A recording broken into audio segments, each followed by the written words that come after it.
in invention, science, and art, they're all false dichotomies.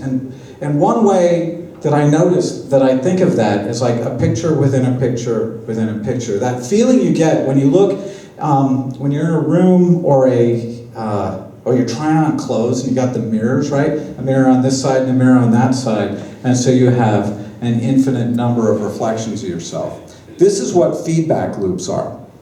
And so one thing that I've learned from studying neuroscience over the last 3 years is that everything is a feedback loop. You see, when I was young and knew everything, I thought reality was a wave. But now that I'm old and know very little, I think reality is a feedback loop. Everything is a feedback loop. And the way feedback loops function is conceptually sort of straightforward, except you run into trouble because of this phenomenon. But it's basically you have inputs, they're processed, you have outputs, but the outputs go back and get processed again. And so you get this infinite loop, just like in that picture, where different effects get amplified. So there are two types of feedback loops. The positive type, which is easy to give an example of, pardon me, but you think of it like this. You have an input, it's my mouth into the speaker, right, into the microphone, sound into the microphone. The output is sound out of the speaker. So if you build this into a real positive feedback loop, you get trouble, right? So positive feedback loops lose control and they go batshit. So you think of snowballs, right? The snowball effect. A piece of snow rolling down a hill gets larger and larger and larger until there's an avalanche. Love, or at least that initial burst of infatuation, is a positive feedback loop. So is addiction, which is actually what love is, as it seems to turn out in the current state of the art. Though I will say this about neuroscience, as a physicist, I come from a science that is, of the sciences that people study, the most, on the strongest foundation, the most advanced, hardly finished, but well on its way, whereas neuroscience is a baby science. Physics has been done really seriously, 200-300 years. Neuroscience has been done really seriously, maybe 20 or 30 years. So everything I say has a short lifetime. But I think in the notion of peeling an onion, each layer gets you closer to the center, that neuroscience is a little bit, the first layer of the onion is just being peeled off. So what I say, hopefully, the broad aspects of it will remain true for a long time, but the nuances will be developed. So the more interesting feedback loops are negative feedback loops. These are the kinds of processes that maintain a balance. And so here's a couple of examples. My favorite example is Earth rotating about its axis in front of the sun, so that during the daytime, the sun heats up the planet. And at night it cools it off, so that it has some nice, comfortable average, at least in Northern California, it's got a comfortable average temperature.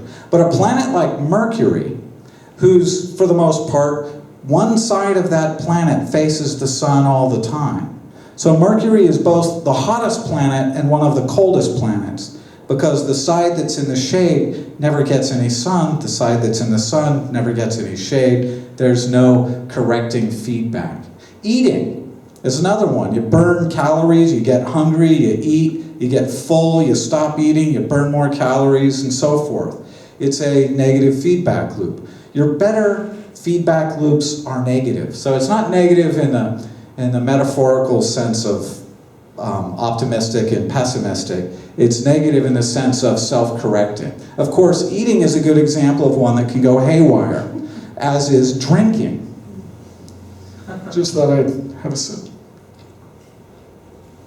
Ideally, if you drink too much, you barf.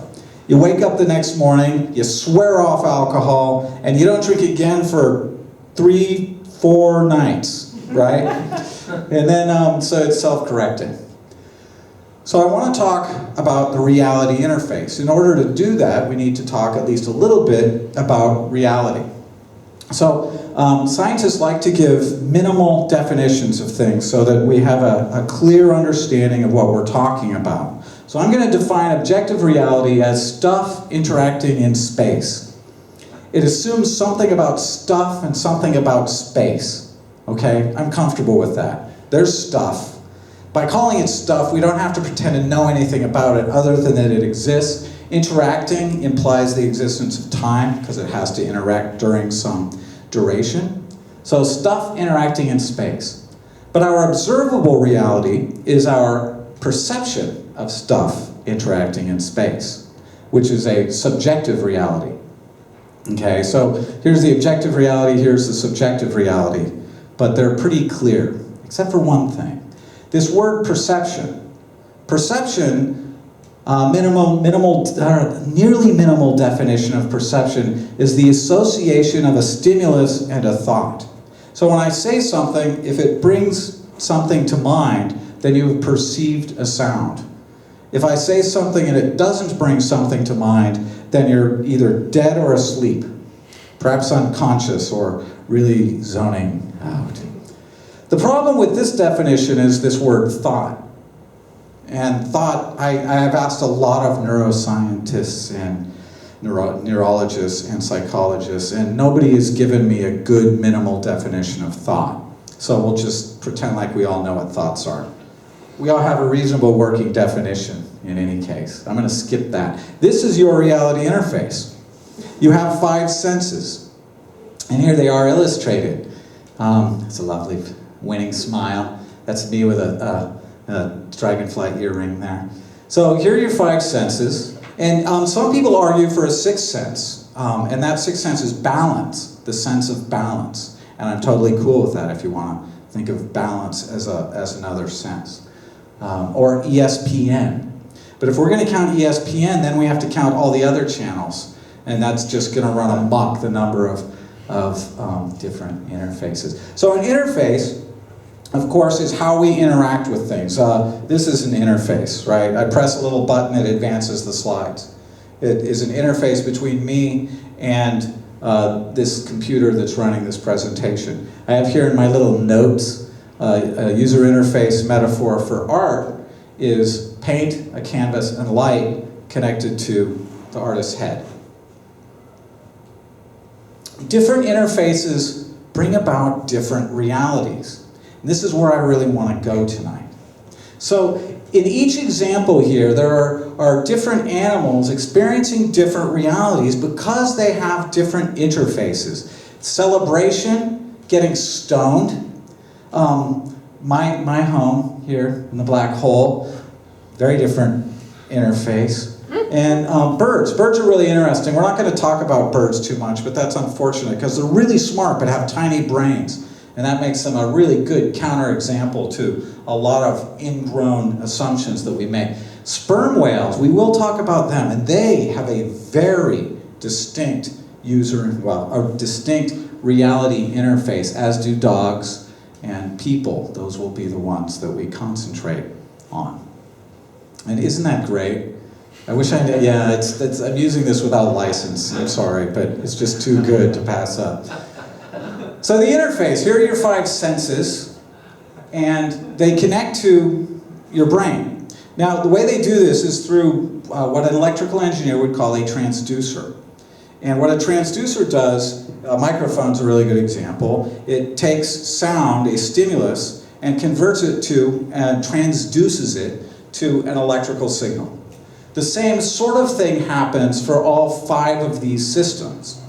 Though it's not a purely electrical signal, we can think of it like that in polite company. It's more of a complicated electrochemical signal that goes through the nerve endings on each of your detectors and then is transmitted through different nerve clusters, I think of them as cables, into your brain. And your brain is chock full of these things. Now, there's a couple of really cool things about this. These signals, and that is, while the front end of all these detectors, your tongue, your ear, the cochlea, the little snail-shaped thing deep inside your head, and all around your body, the nerve endings, your olfactory lobes, your cones and rods in your iris and your eye. The front end looks totally different for each detector. But by the time the signals make it through your optic nerve and your auditory nerve and into your brain, they actually look the same. So your brain gets all these different signals. How does it know one from the other? It's not well known how one is known from the other. But one thing is clear, and that is that the vast majority of people process the different signals in the same parts of their brain. Not all of them, but a good 95% process the different signals in the same parts of the brain. But there is crosstalk. Synesthesia is I hesitate to call it a disorder, but I'm going to anyway. Let's call it an order. Synesthesia is an order where people confuse the input of different senses, where they might associate a scent with a sound, for example. It's very common to associate numbers with colors. And this is crosstalk between different regions of the brain that are processing different types of signals. So this is one way that the reality interface can mess with your head. So what happens when we're confronted with reality? Love a big screen. Yikes! So what happens when we're confronted with reality? Let's walk through this, because this is a useful example because it's very primordial. A saber-toothed cat, we actually come equipped. We don't have to learn much about nature. We don't need a whole lot of experience to be afraid of this. Like snakes and spiders, the shape of a large cat's face invokes a sort of primordial fear in people. And so in order to explain this, I'm going to use a model, a metaphor, if you will. And this metaphor is sometimes called the triune model of the brain. But the way I do it is not the same. It's truly a metaphor. And so the idea here is that you've got an inner frog, an inner puppy, and an inner Feynman. All right? And each one of these characters in your head plays a different, rather distinct role. We have to be careful with that. In all science, we understand science when we use words instead of mathematics through metaphor. But we got to make sure that we don't pay too close attention to the metaphor, because it will walk away from the science at some point. Tonight we don't have to worry about that because we won't go that deep. But I just want you to take this with that in mind. That don't follow the metaphor, follow the science. And the metaphor will get you so far, but it won't take you the whole way. So your inner frog does a lot of the heavy lifting, the things you don't necessarily want to deal with, right? Heart rate, body control, temperature, sweating, being startled, territorial sorts of responses. These are the sorts of things that we'll see why the frog needs to do them in a minute. Your inner puppy, on the other hand, is where you feel most things. Emotion, anger, fear, affection, play, all these sorts of things. And they have tails and ears, right? We have furrowy brows instead of ears that perk. Instead of tails, we smile, though they smile too. So this is the emotional center. And then for your more advanced thinking, of course, you draw on your Feynman. You have your planning, your calculation, your deduction, your speech. This is who does your quantum physics for you. It's your inner Feynman. So what happens when you're confronted with the saber-toothed cat? Let's walk through this. What happens is you have the input. Let's just say you're walking along, right? You're walking down the street, you turn left on Broadway. Holy shit, there's a saber-toothed tiger standing there ready to eat you. What do? Well, you smell it, hopefully you don't taste it. You don't want to be that close to the cat, right? But you hear it, it's growling. Hopefully you don't feel it either, right? But you smell it, you see it. You see it. People center on vision. Vision is our most important sense. It's the sense to which we apply the most processing power. I forget the actual numbers, but I think it's something like 1 million axons in the optic nerve compared to 20,000, maybe 100,000 in the auditory nerve, the cable of axons that goes in for processing. And anyway, so here you are, you turn the corner, there he is on Broadway. What do? You run. You run for it. And it takes it takes about a quarter of a second, on the scale of a quarter of a second, for the information to come in, goes to a way station-like thing, your thalamus. The thalamus directs the signals off to different parts of your brain. The fastest route, or the fastest response route from the thalamus, is to this amygdala. All this stuff, by the way, the thalamus and amygdala, they're right, like in the center of your head. There's a pair of them, and they're in the center of your head, in here somewhere, in your head, towards the bottom of your brain, in the center there. And so what happens is, your inner puppy sees the cat, and it hightails it. And your inner Feynman, actually, he doesn't have time to even notice it, right? He's into planning and stuff. You're not consciously aware of the cat for a while. You continue running. By the time your inner Feynman is aware that you've encountered a saber-toothed cat, nearly a second has passed. But when that second passes, at that 8/10 or so of a second, well, by then he's thought it through just enough to say, yeah, good thing we're running. Keep on going, babe. I'll give you the go-ahead. But since this is the part of our brain that we're consciously aware, where we are consciously aware, we actually reorder things. So there's these time scales that will make sense of this for us. And the essential time scale is the speed that signals travel through our nerves, through this wetware within our brain and from our senses up to our brain, and it's roughly on the scale of 100 feet per second. Less than this, but about. And so to get an idea of the scale of that, 100 feet per second, the speed of sound is about 10 times faster. The speed of light is considerably faster, right? It's 10 million times faster. So that takes about 6/100ths of a second for a signal to get from your toe to your head if you're my height. The inner frog reaction time is about a 20th of a second. This is the length of time it takes for your face to show disgust when you see something that your inner frog doesn't like.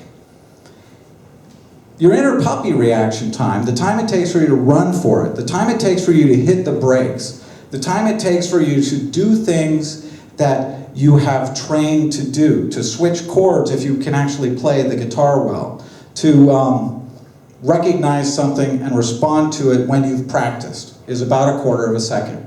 So the inner puppy reaction time is run for it.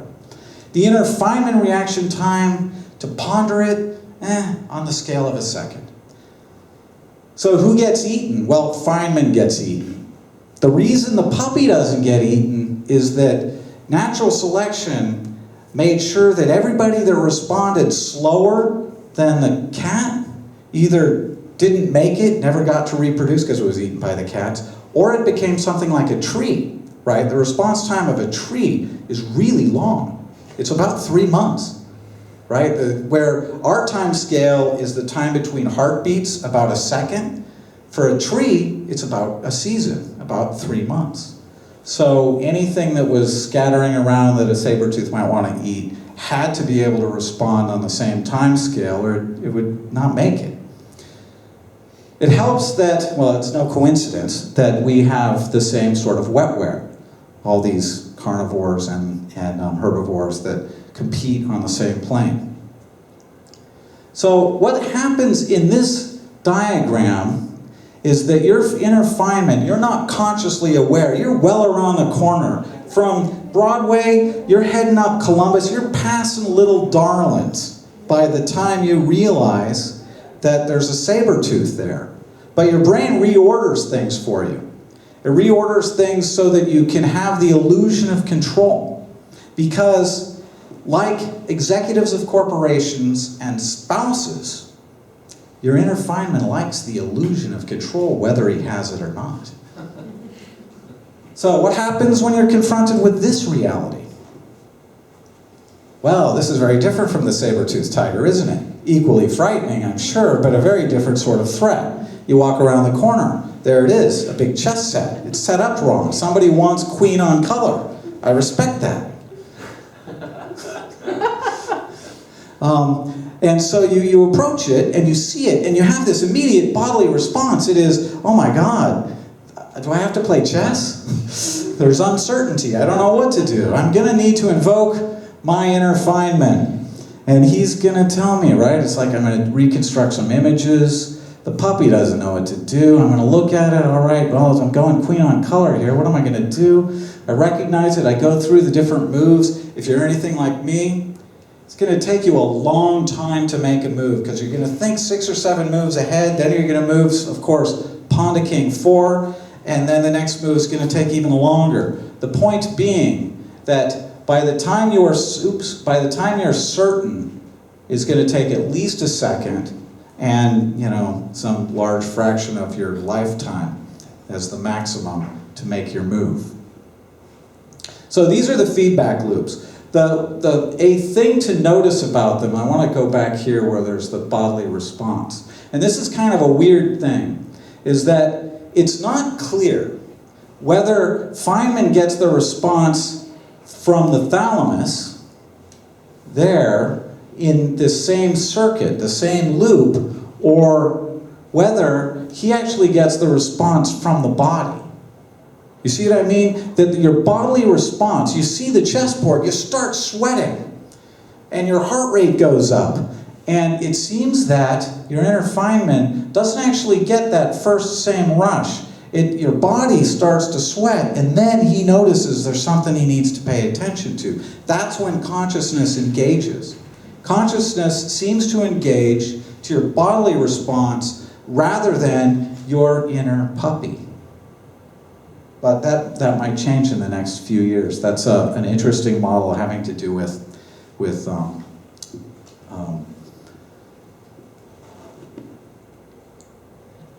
the theory of mind that we're not going to talk about tonight, and the autism spectrum. So another thing that I find very weird about the way your brain works is that there are no nerves in your brain.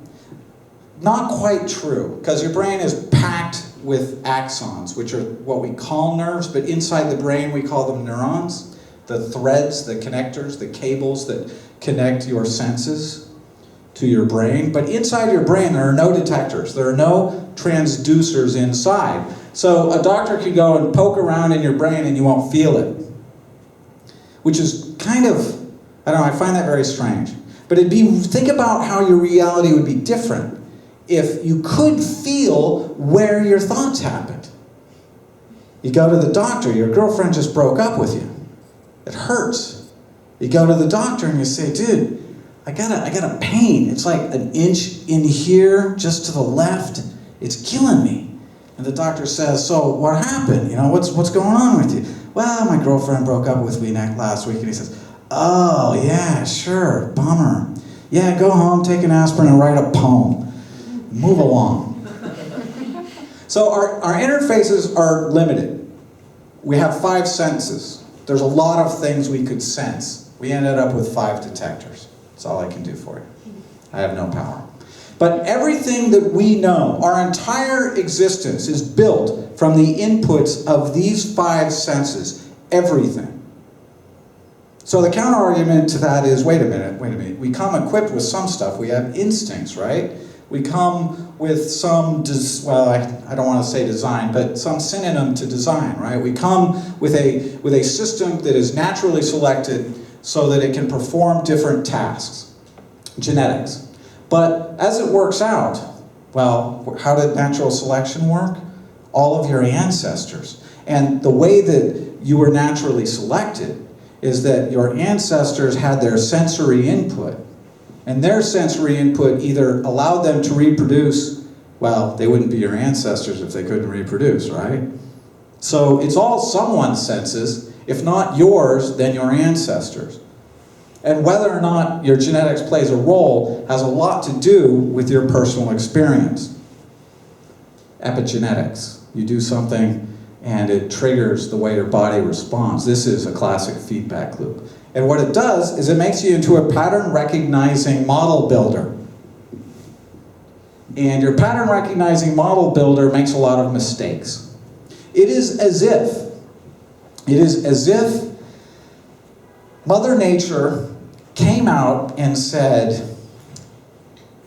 you and said, you can be good, you can be efficient, or you can be fast. Pick two, right? It's the standard, it's the contractor's dilemma to the company that wants to hire them. You want it fast, you want it good, you want it cheap. Pick two. Well, we couldn't dither with fast. We got to have fast or the saber-tooth's going to eat us. And natural selection turned out to prefer efficient to good. So we're efficient in the sense that we burn as few calories as possible in order to achieve different goals, to run away from the tiger. And we're fast. So we're not really as good as we might be at recognizing patterns. We recognize patterns whether they're there or not. So limits to our interface, here is the sound spectrum. This is the human audio response measured in decibels, which are a really kind of funny unit of measure. And so this is from 20 hertz to about 20,000 hertz. And you can hear sounds, and the sound of the C, what was it, about 50, 60 hertz? I think it was 65. 65 hertz is the low note on the cello, right in here somewhere, okay? And way up here, really up here, you don't hear these, well, you hear harmonics of those, but up here it gets pretty dicey. This is a very large dynamic range because decibels are funny. Decibels are logarithmic, and what that means is that there's a huge energy variation from the base to the top. That's the dynamic range. And what a hertz is, that's cycles per second. So you know when you pluck a guitar string, and you can kind of see it bouncing back and forth? So if you pluck the cello string at 60 hertz, then you see it oscillating, that the number of times it goes up and down 60 times in a second. That's what a hertz is. Oh, it hurts. So you say, hey man, that ain't bad. 20 to 20,000 hertz, pretty badass. I can hear, I'm good, pretty awesome. Kicking ass. No, you're not, you're nothing. You're jack shit is what you are. You can't hear diddly compared to a whale or a bat or a dolphin. There are animals that can hear much more than we are. The point being that we have band-limited sensors, that we see a tiny slice of what's really there. And it's just as bad, if not worse, it's worse for our visual perception. Here's the electromagnetic radiation spectrum. You got your gamma rays, right? Your gamma rays come from star collapses and cosmic rays and nuclear decays. You got your X-rays that come from dentists. You got your ultraviolet rays that cause your skin cancer when you go out in the sun without sunscreen. You got your infrared. Infrared, that's when you open the oven and it's hot. You got your infrared. You got your microwave. Your cell phones like those, and your microwave oven, of course.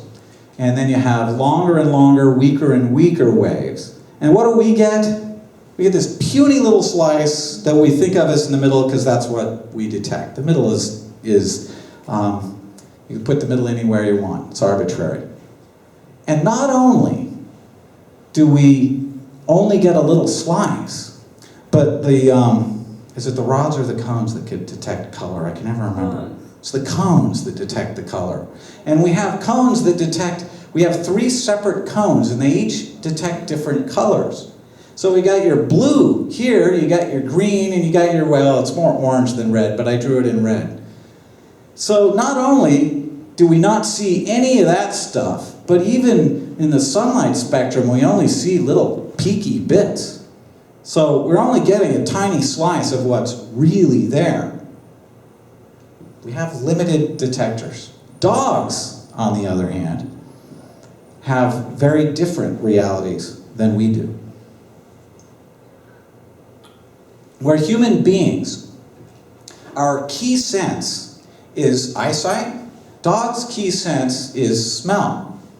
I think we all know that. I think their sense of smell is something like 10,000 times more sensitive than ours. There he is. when he was a puppy. And they also see two colors. We see three, they see two. Lots of animals only see one. That's what we would think of as black and white. But they only see two colors, so we got them beat on eyesight. Because eyesight is our key sense. But scent is theirs. Our hearing is very similar to dogs. Our hearing sensitivity, they're a little bit more sensitive in different frequency ranges. They can hear higher frequencies than we can. But for the most part, they're similar. The weird thing about having scent, though, is the time scale. Where I look at one of you, and what I really see is ambient light reflected off of you. Okay, so if you leave the room, then since light travels so fast, I pretty much see you go out at the same time you actually go. But what about a dog? He's more keyed in. He trusts his sense of smell more than he trusts his sense of sight. So when you leave the room, it takes a while for him to really buy that you've left, right? He might watch you go and believe it, but if he detects your scent, he's gonna think you're still there. It's a smeared out time scale. Dogs have a smeared out time scale by virtue of their dependence on scent. So in their puppy minds, when they smell you, you're still there. That's who you are. The same as if I saw your image after you walked out, if you smeared and then slowly faded away. Whales have a really different reality, okay? This is where it gets kind of cool. So whales don't see under the water with their eyes. They see with sound, sonar vision, echolocation. And the way they do that is that these are sperm whales, okay? And so sperm whales have these giant foreheads. Sperm whales are the ones that are always drawn in cartoons because they're goofy looking, right? So there's a big old bull sperm whale, and here's a cow sperm whale with a baby. And baby, by baby, I don't know, it's probably 10 years old. Sperm whales nurture their young for a long time, just like people do. And sperm whales have the biggest brains of any animal on Earth, which is probably the only place where there's brains that are gooey and gray, right? Extraterrestrial brains are probably totally different, but I don't know. Anyway, the way that they see is that they send out sound, pulses of sound at different frequencies. So he sends out this broad sound wave, and then it echoes off. It bounces off of the cow and comes back, and he reconstructs what she looks like from the echoes.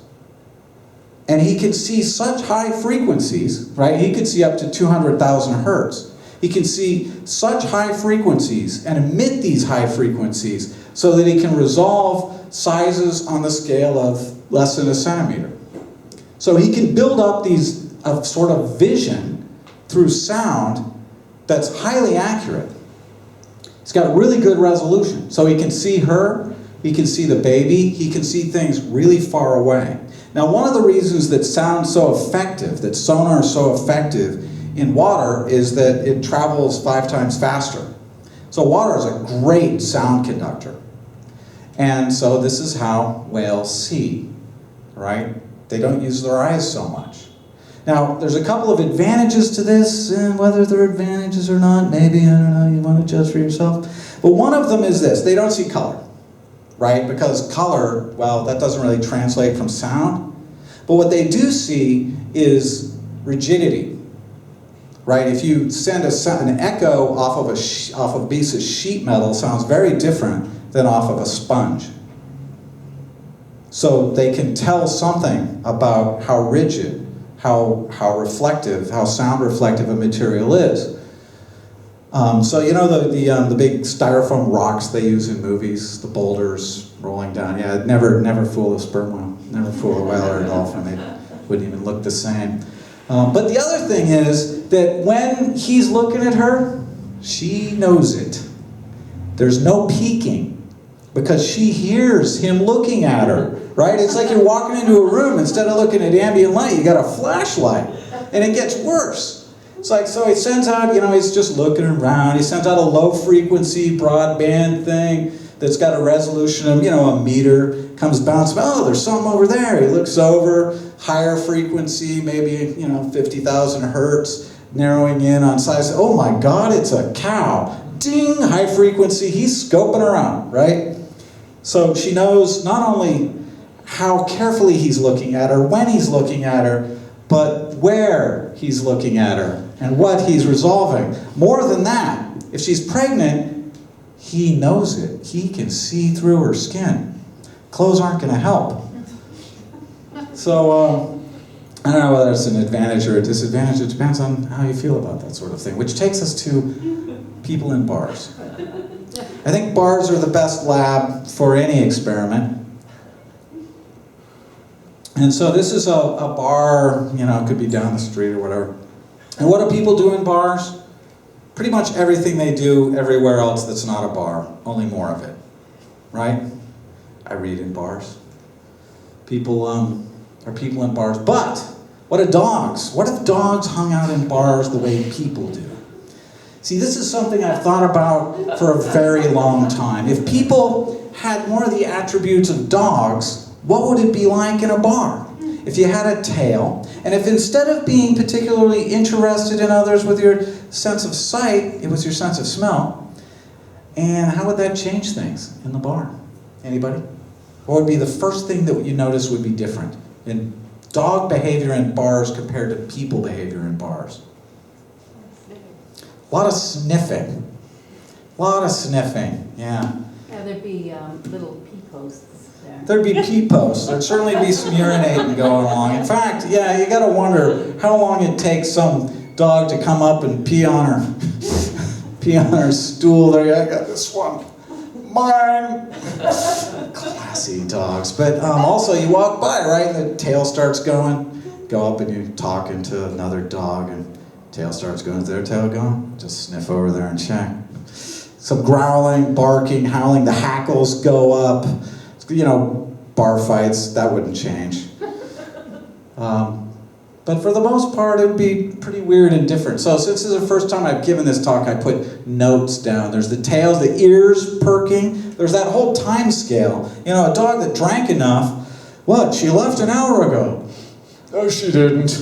She's here in my mind. Sniffing. The other thing, dogs are notoriously bad liars. For an animal that can't talk, they lie really badly. So you wouldn't have that. You could always tell if they were full of shit because their tail would go between the legs and their ears would go down. And they're a dead giveaway. More interesting though, whales in bars. See, this guy's passed out. You got the ornery-looking bartender, right? If I could use Photoshop, this would be really cool. You got the big old bull, and then of course there's a humpback, and she brought her child and some cleaning fish. That's nice. But the whole thing here is the difference in the reality interface has a huge effect. In a couple of ways. There's this way that we already talked about with the whales knowing when they're being looked at. So there's no peeking. But there's a couple of others. So there's the no peeking, but there's also another kind of interesting thing. They have four-dimensional vision. All right, we have really two-dimensional vision. When things are up close, you really see them in 3D, right? But when they're farther away, when they're about 10 feet away, we don't resolve them in 3D. We determine their third dimension, the longitudinal dimensions, rather than the two transverse dimensions, by comparing their size, by using perspective. But we have to process that. Rudimentarily, we only have two-dimensional visions, but whales, since they're getting the echoes back, really measure 3D. They measure distance too, by the length of time it takes the echoes to come back. But they also will detect a Doppler shift. If something's moving toward you, and you bounce a sound off it, the sound will come back at a slightly higher frequency than if it's going away. So that's their extra dimension, is that they can tell the relative speed between what they're looking at and themselves. The other thing is that in the ocean, like for airplanes, for birds and airplanes, is that it's hard enough for us driving around on roads, which are two-dimensional surfaces. If everybody really had jetpacks, I don't think it'd work, because then you got to worry about up and down, and we just don't do that. If when I was a kid, I learned very early that if you climb up in a tree, no one will ever find you. They'll walk right under you, and they will never see you. I learned it came in really handy at a protest against the U.S. freedom fighters in El Salvador when I was in college. I climbed up in a tree when the cops got there. They're over there, they're throwing their tear gas around. I'm sitting up in the tree for an hour while they're walking around. No one ever looked up. And fortunately, the tear gas tends to stay on the ground, so it was kind of interesting. No color, we talked about that, and the built-in ultrasound. Very different interface. And so their reality's very different from ours. Dogs and whales, and if we had more time, birds. Birds are interesting for a lot of reasons. But the main thing I want to bring home is the idea of perspective. That our reality interfaces affect us in many ways, and ways that we're not necessarily consciously aware of, because we've always had these interfaces, we'll always have these interfaces, and we share a lot of the same attributes. Musicians can learn tone better than, oh my, what have I done? Musicians learn tone better than non-musicians because they train their ears. Same thing with artists and color, and you learn different things. We all have different skills, and we develop different talents. But we share a lot of the same pieces. We have band-limited senses. We've got these different components that work at different time scales. So while there's all this data coming in, and even though it's a tiny fraction of the data that's out there in an objective reality, your subjective reality is still much bigger than what your Feynman actually gets. So this is sort of a Venn diagram, right? The intersection is what they all share. Your inner puppy sees more than your inner Feynman of the raw stuff, but processes a bunch, creates some. And your inner Feynman, well, that's only the stuff that sort of boils up to your consciousness, that you're consciously aware of. Tiny, tiny fraction of what you're really seeing, which is an even tinier fraction of what's really happening. So you say, what's the point? Well, the point is this. Do we see the same red? This is a classic question that's been asked forever, and I don't know what the big deal is. We process red in the same parts of our brain, so we probably do see the same red, but it doesn't answer an interesting question. How many people, whose favorite color is red? Tell me your favorite color. What's your favorite color? Blue. Green, black. Blue, green, black, purple. Well, Lisa's right. Black is the best color. It's my favorite. Do we hear the same music? Jazz fans. Who's a jazz fan?